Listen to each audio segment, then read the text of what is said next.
Hi guys, உங்கள் GM தமிழா. இன்றைக்கி வந்து என்ன பற்றி பேச போகிறோம் அப்படின்னு பார்த்தீங்கன்னா டிடிஎஃப் வாசன் அவர்களை பற்றி பேச போகிறோம். டிடிஎஃப் வாசன் வந்து எதுக்கு மறுபடியும் இப்போ பேசுகிறோம் அப்படின்னு பார்த்தீங்கன்னா, சமீப காலத்தில் வந்து ஒரு வீடியோ வந்து எடுத்துகிட்டு வந்து வைரலாக ஒரு பரவிட்டு இருக்குது. இதில் திருப்பதி தேவஸ்தானத்தில் வந்து ஒரு பிராங்க் வீடியோ வந்து பயங்கரமாக பேசப்பட்டு இருக்கு. அது மட்டும் இல்லாமல் டிடிஎஃப் வாசன் என்ன தொட்டதெல்லாம் மிகப்பெரிய ஒரு சர்ச்சையான விஷயம் நடந்துகிட்டே இருக்குது. அது என்ன நிலவரம், என்ன உண்மையான பின்னணி என்ன, அதை பற்றி ஒன்றா தெரிஞ்சுக்கலாம். ஜிஎம்எஸ் தமிழ் வந்து ஃபஸ்ட் டைம் பார்க்கணும், மறக்காம வந்து சப்ஸ்கிரைப் பண்ணிடுங்க. வீடியோ வந்து ஸ்கிப் பண்ண பாருங்க, அப்போ சொல்லக்கூடிய தவிர முழுமை வந்து சிறப்பு. வாங்க வீடியோக்குள்ளே போகலாம். டிடிஎஃப் வாசன் அவர்கள் உங்களுக்குலாம் தெரிஞ்சுக்க மிகப்பெரிய பிரம்மாண்டமான ஒரு செலிபிரிட்டி, ஒரு மிகப்பெரிய ஒரு ஃபேன் பை ஒரு யூடியூப் சேனல் வச்சு நடத்திருக்கிறார். மிகப்பெரிய ஒரு பைக் ரைடர்.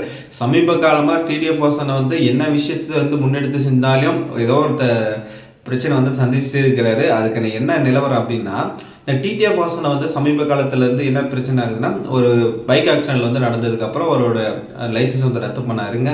அதுக்கப்புறம் இன்னொன்று வந்து காரில் ஃபோன் பேசிட்டு போகும்போது அதுக்கு ஒரு கைது பண்ணாங்க. இப்போ வந்து திருப்பதி தேவஸ்தானத்தில் வந்து ஒரு ப்ராங்க் பண்ண வீடியோ வந்து வைரல் ஆகிட்டு இருக்கு. ப்ராங்க் பண்ண வீடியோ அப்படின்னா, ஃப்ரெண்ட்ஸோட திருப்பதி தேவஸ்தானுக்கு போகிறாரு. அது வந்து அவரோட தனிப்பட்ட விஷயம். அது போகிறதுல என்ன பிரச்சனை இருக்குது அப்படின்னா, அவர் ஃப்ரெண்ட்ஸோட போயிட்டு நல்ல ஒரு என்ஜாய்மெண்ட் பண்ணணும் அப்படின்னு போகிறாரு. ஏன்னா அவரோட தொழிலே வந்து வீடியோ எடுத்து போட்டால் மட்டும்தான் இன்கம் வரும். ஏன்னா யூடியூப் சேனலில் தெரிஞ்ச எல்லாருக்கும் தெரிஞ்சிருக்கும், கம்பல்சரி ஏதோ ஒரு வீடியோ இல்லை விளாக் எடுத்து தொடர்ந்து போட்டே இருந்தால் தான் அதோட கண்டினியூட்டி வந்து கரெக்டாக வரும். அதனால் வந்து வீடியோ போட்டுறதுக்கு அவர் போயிட்டு இருக்காரு. போகும்போது என்னதுன்னா, வீடியோ ஷூட் பண்ணிட்டு ஷூட் பண்ண போன இடத்துல வந்து என்னென்னா ஒரு ப்ராங்க் பண்ணலாம் அப்படின்னு சொல்கிறாரு.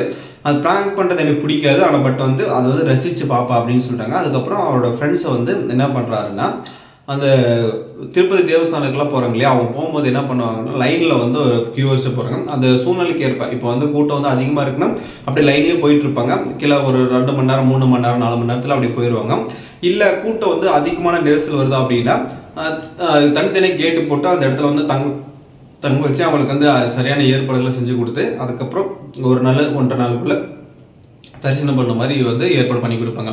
இதுதான் வந்து வழக்கமாக நடக்குது. இந்த சூழ்நிலையில் வந்து என்ன பண்ணுறாரு அப்படின்னா, அவங்க வந்து ஒரு கிட்டத்தட்ட ஒரு 40-50 பேர் வந்து தங்கிட்டு இருக்காங்க. அந்த இதில் அறையில் வந்து தங்கிட்டு இருக்காங்க.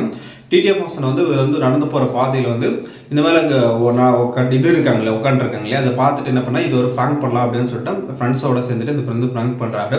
ஃப்ராங்க் பண்ணிட்டு என்ன பண்ணுறாரா, போயிட்டு வந்து கோவிந்தா கோவிந்தா கோவிந்தான்னு சொல்லிட்டு சவுண்டு போட்டு போகிறாரு. சவுண்டு போட்டு போன உடனே கேட்டு சாவியை திறக்கிற மாதிரி வந்துட்டாங்க. அதுக்கப்புறம் அந்த வந்திருக்கிற பக்தர்கள்லாம் வந்து ஒரு ஆர்வத்தோட அது நம்ம எப்படி திறந்து விடுறாங்க, நம்ம வந்து தேவஸ்தானத்தை வந்து தரிசனம் பார்க்கலாம், திருப்பதி அவர்களை வந்து தரிசனம் பார்க்கலாம் அப்படின்னு சொல்லிட்டு வந்து ஆர்வத்தோடு எழுறாங்க.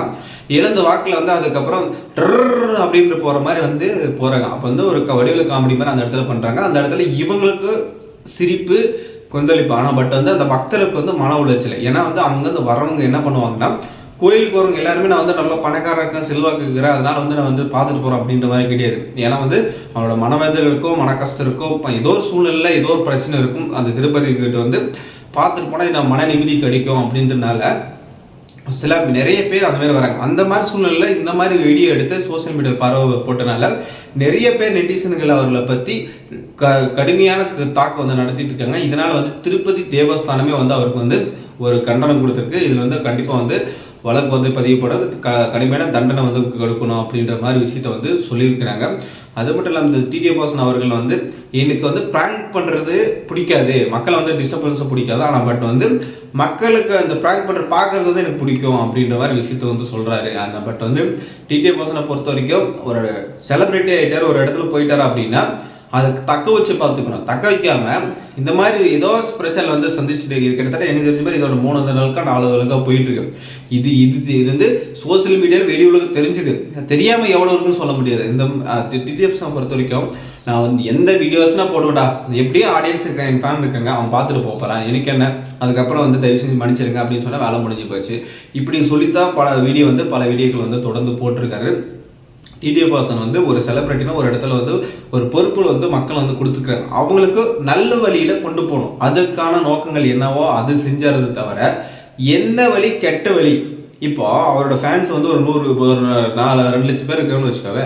இந்த 2 லட்சம் பேர் வந்து திருப்படும் தவறான வழியில் வந்து அந்த மாதிரி ப்ராங்க் பண்ணுறோம் அப்படின்னா ஸ்டேட்டு ஃபுல்லாக உலக அப்படி வந்து மிகப்பெரிய ஒரு பரபரப்பாக போயிடும். அதனால் வந்து இதெல்லாம் முன்னாடி யோசிக்கணும். இது வந்து இந்த விஷயம் நம்ம செய்கிறீங்களே, இது சரியா தப்பா, இது பண்ணுமா பண்ணக்கூடாதா அப்படின்ற விஷயத்தை வந்து ஒரு கொஞ்சம் கூர்ந்து கவனிக்கணும். அது ஃபோன் பேசின விஷயம் கூட ஓகேன்ற கூட வச்சுக்கலாம்னு வச்சுக்கோவே. பைக்கை ரைட் பண்ணிங்க அது மாதிரி வந்து வீடியோ எடுத்து போடுறது, உன்னோட விளம்பரம் பண்ணி நீ வந்து பணம் சம்பாதிக்கிறதுக்கு வந்து உன்ன மாதிரி இருக்கிற ஆடியன்ஸ் வந்து தூண்டுறது மாதிரி வந்து விஷயத்தை வந்து செய்யக்கூடாதுன்றது என்னோட கருத்து. ஏன்னா மக்களோட கருத்து வந்து டிடிஎஃப் வாசனுக்கு வந்து இதுமாரி வந்து தொடர்ந்து வழக்கில் வந்துட்டு இருக்குது. அவருக்கு வந்து கடுமையான ஒரு கண்டனம் இது கொடுத்தா மட்டும்தான் வந்து அடுத்த விஷயத்தை செய்ய மாட்டாரு. ஏன்னா வந்து நான் செலிபிரேட்டாக நீ என்ன வேணால் செய்யலாமா அப்படின்ற மாதிரி நிறைய கோணத்தில் நிறைய கேள்வியே இருக்குது. இந்த டிடிஎஃப் வாசன் வந்து திருப்பதி தேவஸ்தானத்து வந்து ட்விட்டரில் வந்து கருத்துக்களை விரிச்சிருக்கேன். கண்டிப்பாக வந்து விரைவில் வந்து அதுக்கான வழக்குகள் வந்து தொடர்புன்னு சொல்லுது. தமிழ்நாட்டு முடிஞ்சு, கர்நாடகா முடிஞ்சிச்சு, அதுக்கப்புறம் ஆந்திரா போயிடுச்சு. இப்போ வந்து ஸ்டேட்டு ஃபுல்லாக வழக்குகளாக தொடர்ந்து டிடிஎஃப் வாசன் வந்து முடுக்கிறாங்கன்னு கேட்டால், அவர் செய்கிற செயல் அந்த மாதிரி செய்யாமல் கரெக்டான செயல் செஞ்சாருன்னா அந்த யாருமே அவருக்கு மேலே வந்து ஒருத்தர் வந்து தாக்கணும், ஒருத்தர் வந்து இது முடக்கணும் அப்படின்றவனே எந்த யாருக்குமே கிடையாது. நாம் செய்கிறது இப்போ நானே அந்த மாதிரி செயல் செஞ்சாலும் எனக்கு தவறுனா தவறு தான், அந்த மாதிரி தான் நடிக்குமே தவிர டிடிஎஃப்எஸ் மட்டும் தனிப்பட்ட முறையில் முடக்கிறாங்க, தனிப்பட்ட முறையில் அரசியல் பின்புலத்தில் முடக்கிறாங்க அப்படின்ற விஷயத்த வந்து கண்டிப்பாக கிடையவே கிடையாது. இது வந்து மக்கள் வந்து புரிஞ்சுக்கணும். இந்த மாதிரி டிடிஎஃப்எஸ்னுக்குலாம் ஒரு பாடமாக புகட்டினா மட்டும்தான் அதுக்கான திருந்துவாங்கன்னு சொல்ல என்னோட கருத்து. இந்த மாதிரி ப்ராங்க் பண்ணுறவங்களும் வந்து மன உளைச்சலுக்கு ஆளாக்காமல் ப்ராங்க் பண்ணி பண்ணக்கூடாதுன்றது என்னோட எண்ணம். உங்களோட எண்ணம் என்னன்றது கருத்தில் வந்து கமெண்ட் பாக்ஸில் கமெண்ட் பண்ணுங்க.